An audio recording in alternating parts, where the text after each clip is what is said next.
মৰমৰ ছাত্ৰ ছাত্ৰীসকল আজি আলোচনা কৰিম আনন্দৰাম বৰুৱা একাডেমীৰ ক্লাছ 7ৰ গণিতৰ পাঠ 4ৰ শতাংশৰ প্ৰশ্নসমূহ আলোচনা কৰিম।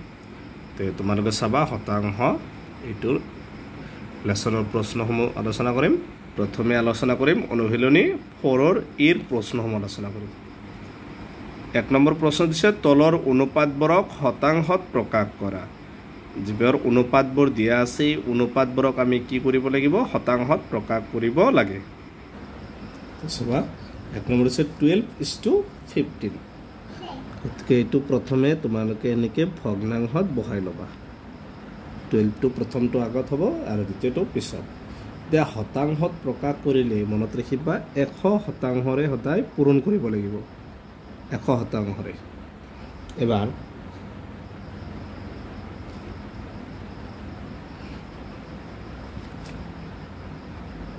চাবা ইয়াত কিতাপত 25 আছে 25 দি ল'ব। এতিয়া 25ৰে 100 কেইবাৰ যাব 4 বাৰ যাব। 12 4 গুণ কিমান 48। গতিকে কিমান পাৰ্চেণ্ট হ'ল 48%। এইটো হৈছে 1 নম্বৰটোৰ এনচাৰ। 2 নম্বৰত আছে 1:2। চাবা প্ৰথমে আগৰ নিচিনাই 1টো ওপৰত লিখিবা 2টো তলত লিখিবা ইনটু কিমান পাৰ্চেণ্টেৰে পূৰণ কৰিব লাগিব 100%।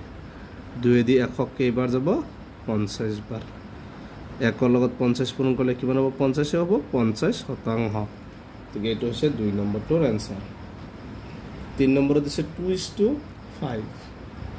গতিকে 2টো প্ৰথমত লিখিবা তাৰপিছত 5 ইনটু 100%।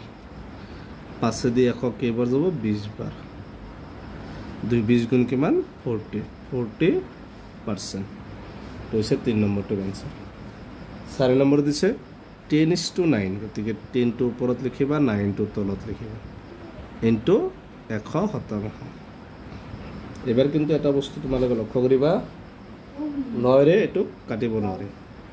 গতিকে তলত হ'ব 9 ওপৰত 1 1 গুণে 0 কেইটা আছে 3টা।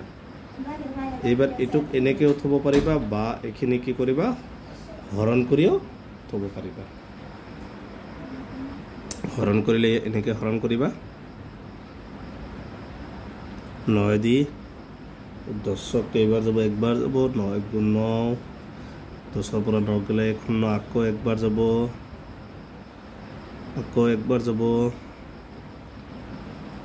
গতিকে আৰু নাযায় বাকী থাকিল কিমান 1। সদায় মিশ্ৰ ভগ্নাংশত নিয়ম হৈছে যিটোত হৰটো তলত থাকিব আৰু যিটো ভাগফলটো চাইডত লিখিবা 111 আৰু বাকীটো সদায় কি হ'ব ওপৰত হ'ব। গতিকে 111 সমস্ত 9/1%।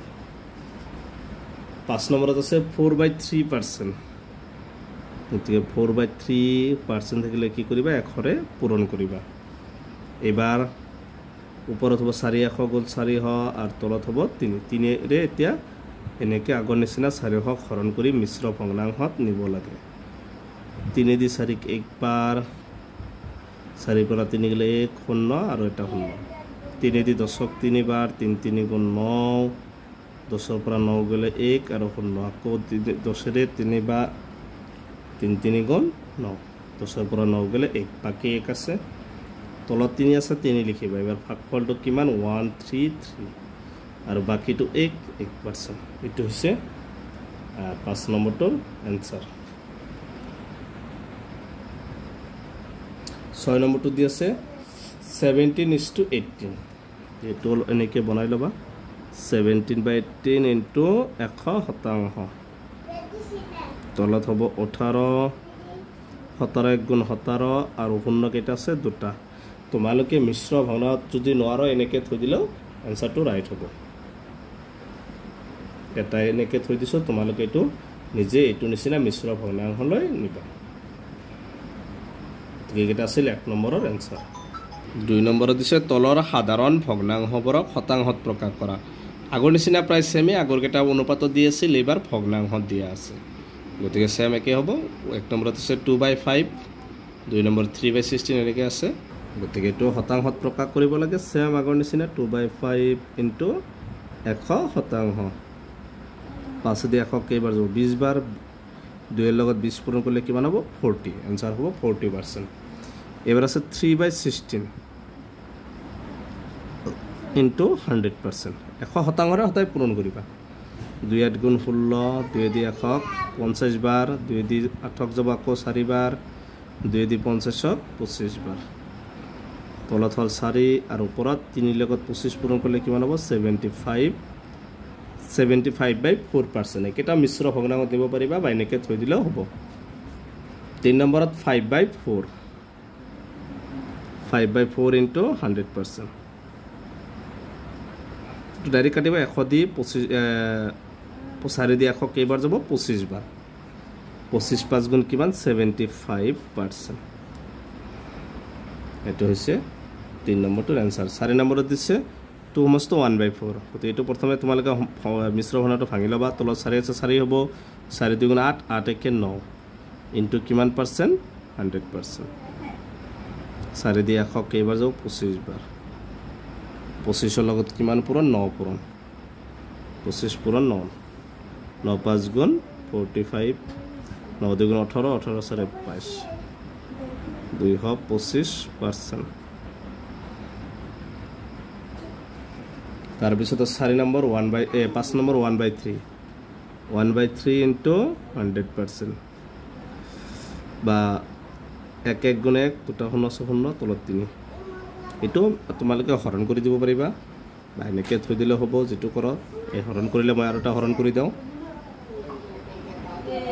100 দি 3 3 1 গুণ 3 3 3 3 3 গুণ 9 3 বাৰ যাব 1 0 আকৌ 3 বাৰ 9 1 তলত আছে 3 ভাগফলটো 33 আৰু বাকিটো 1 आंसरটো 33 1/3%। এটো হৈছে 5 নম্বৰটোৰ आंसर।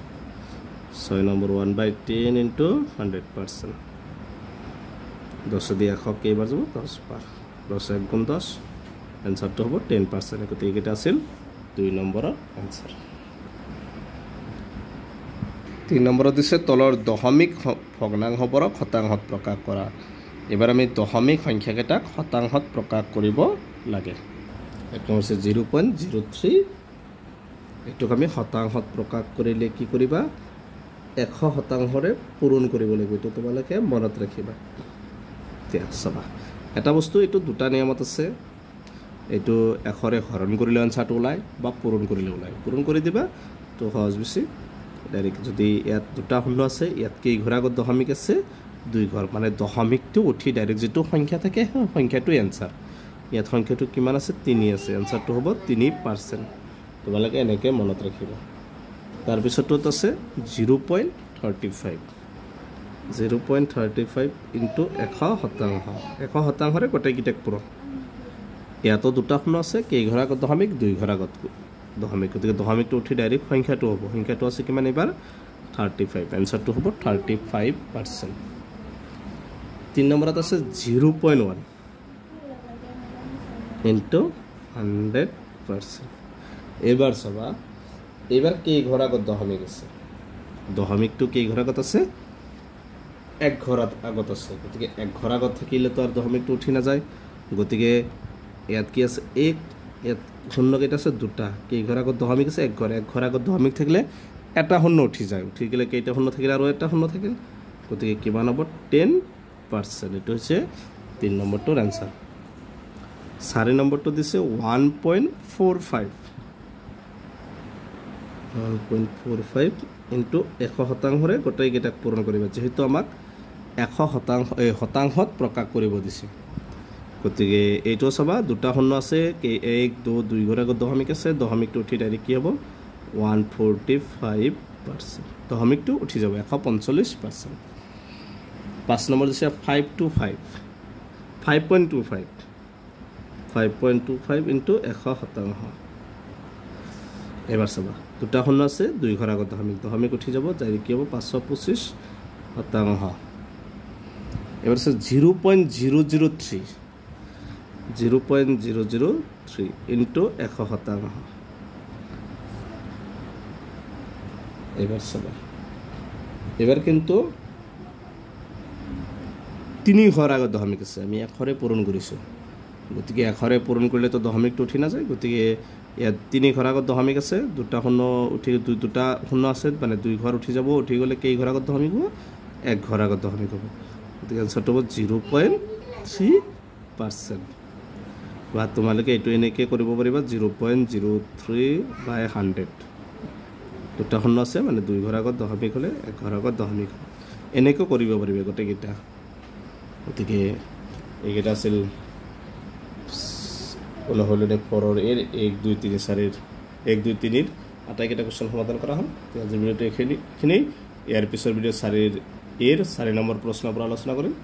ভিডিঅ'টো লাইক কৰিবা, চেনেলটো ছাবস্ক্ৰাইব কৰিবা। Thank U.